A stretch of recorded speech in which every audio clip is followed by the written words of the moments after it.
ធ្វើ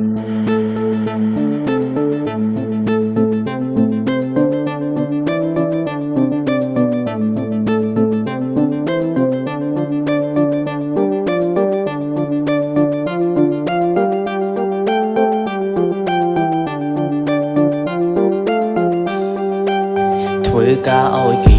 យកលុយគេមិនមែនស្រួលទេគេប្រើយើងមិនដែលទំនេរគេជាមេយើងជាកូនចៅ